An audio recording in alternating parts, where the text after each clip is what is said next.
Action! Ay, kapan yang kenal gue?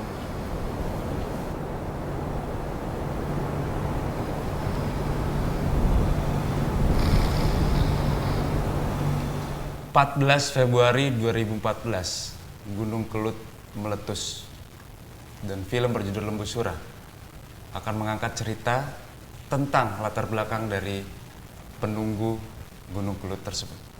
Karya dari Regas Banuteja. Guys, bener ya tadi yang gue sampein? Betul. Nah, 14 Gue takut Februari. salah. Iya, iya. Itu pas Valentine. Iya. 14 Februari 2014 lu mengangkat tentang Lembu Sura. Lembu Sura sendiri itu apa sih? Iya, jadi Lembu Sura sendiri itu adalah dia sosok roh atau masyarakat Jawa percaya bahwa di dalam Gunung Kelut ada sosok roh yang menjaga gunung itu bernama Lembu Sura gitu. Jadi mitos yang muncul dari zaman Kerajaan Singosari saat itu. Kemudian si roh Lembu Sura ini adalah seseorang kesatria, seorang yang sakti atau kuat, yang kemudian oleh tentara kerajaan atau oleh prajurit kerajaan dia dimasukin ke dalam kawah itu karena dia dianggap sebuah ancaman gitu kan, karena kesaktiannya. Lalu ketika dia dimasukkan ke dalam Gunung Kelut, dia membuat sebuah sumpah. Aku akan menutupi tanah Jawa dengan abu. Gitu. Jadi dia memiliki sebuah sumpah yang beberapa masyarakat Jawa masih percaya sampai sekarang bahwa aku akan membagi Pulau Jawa menjadi dua, aku akan menutupi Pulau Jawa dengan abu, atau aku akan membanjiri tanah Jawa. Ada beberapa sumpah yang dia ucapkan, dan kemudian terjadilah hujan abu itu kemarin. Jadi ketika hujan abu dari letusan Gunung Kelut, masyarakat Jawa ada yang percaya bahwa ini karena sumpah Lembu Sura gitu.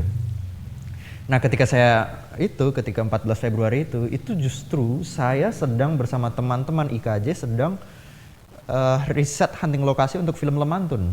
Oh justru? Justru malah begitu. Jadi saya ketika hunting lokasi, saya bangun pagi-pagi di 14 Februari itu saya melihat hujan abu itu turun gitu. Rumah saya udah tertutup oleh abu semua, halaman saya tertutup dan mata itu menjadi pedih karena abu, rambut menjadi kusut gitu kan.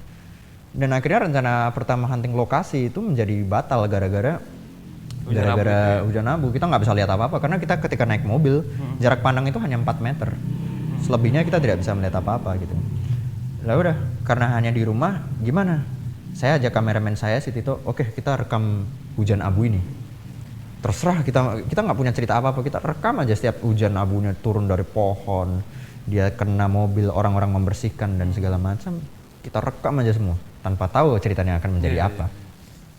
Pada akhirnya hari berikutnya kita ingat tentang ada mitos Lembu Sura.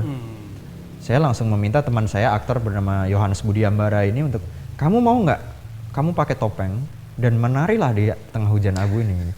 Hah, menari apa? Terserah kamu menari apa gitu. Menari apapun boleh. Tapi kamu nari jadi Lembu Sura.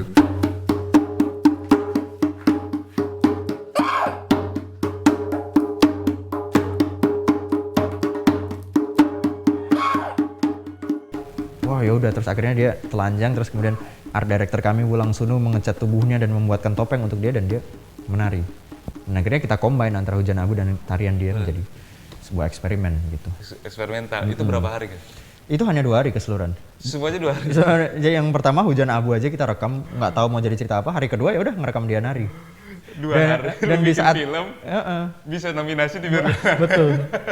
Dan di saat dia nari itu sebenarnya hujan abu udah berhenti. Oh, udah berhenti. Tapi karena konsep editing yang kita cut-nya dengan itu jadi seolah-olah itu dia nari di hujan abu padahal udah berhenti gitu kan. Action trot. Terus. Dong. Gue joget dut. Luar mulut, cerat.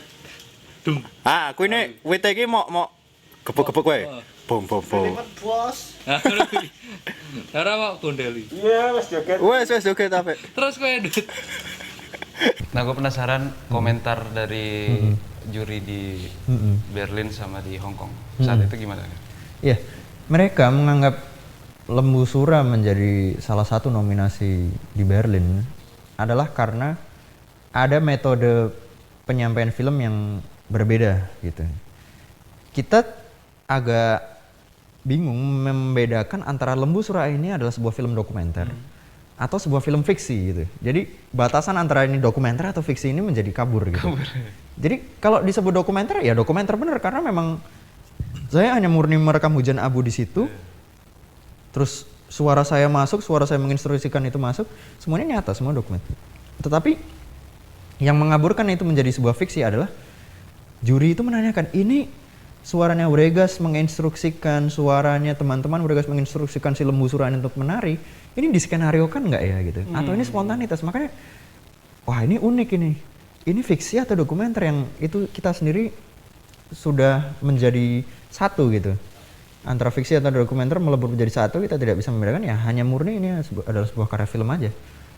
Gitu. Jadi mereka menganggap bahwa ini adalah sebuah cara yang unik dalam menuturkan sebuah film dan yang mereka sangat menurut bagi mereka adalah sangat pemandangan baru adalah ketika mereka memandang oh iya Jawa itu adalah sebuah pulau yang memiliki gunung berapi sangat banyak.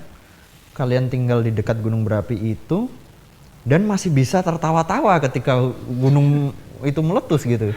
Itu bagi mereka, wah ini kalian ini gila gitu kan. Kalian ini gila, kalian hidup di tengah bencana gitu ya, tapi kalian masih bisa ketawa-ketawa gitu kan.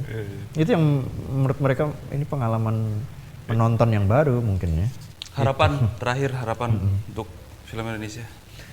Iya, saya merasa bahwa film Indonesia janganlah saling berselisih, janganlah saling bersaing atau janganlah saling berkelompok gitu. Saya merasa bahwa seniman atau filmmaker berjalanlah sendiri-sendiri atau berjalanlah menurut apa yang kalian percaya dengan damai tanpa harus saling mengusik satu sama lain. Gitu. Saya yakin dengan itu, dengan kita bisa para filmmaker, para seniman bisa percaya pada jalan yang kita tempuh ini adalah jalan yang paling tepat, paling terbaik bagi saya tanpa saya harus mempengaruhi yang lain. Menurut saya film Indonesia akan berjalan dengan harmonis. Seperti di Korea, film industri tetap jalan, film artnya juga tetap jalan, film untuk televisi tetap jalan, semua berjalan dengan sendiri-sendiri dengan damai, dengan harmonis, tanpa harus saling intervensi. Harapan saya seperti itu. Berjalanlah dengan damai, berjalan dengan harmonis, kita akan bareng-bareng membuat film Indonesia menjadi lebih baik. Setiap karya punya tafsirnya sendiri. Betul, itu. Saya potong di situ. Iya, oke. Tadi kita udah ngobrol-ngobrol dengan Wregas Banu Teja. Kalau boleh saya mengambil sepatah dua kata dari dia di segmen terakhir tadi. Tidak ada film yang baik atau yang buruk. Karena film adalah ekspresi pribadi. Yang ada adalah film yang cocok dengan penontonnya. Saya juga teringat dengan kutipan seorang senias muda Indonesia yaitu Iva Isfansyah. Beliau mengatakan, kalau ingin melihat sebuah negara, tontonlah film pendeknya. Karena film pendek adalah media yang paling jujur. Saya Davi Aryaga di Bicara Film. Thank you, guys.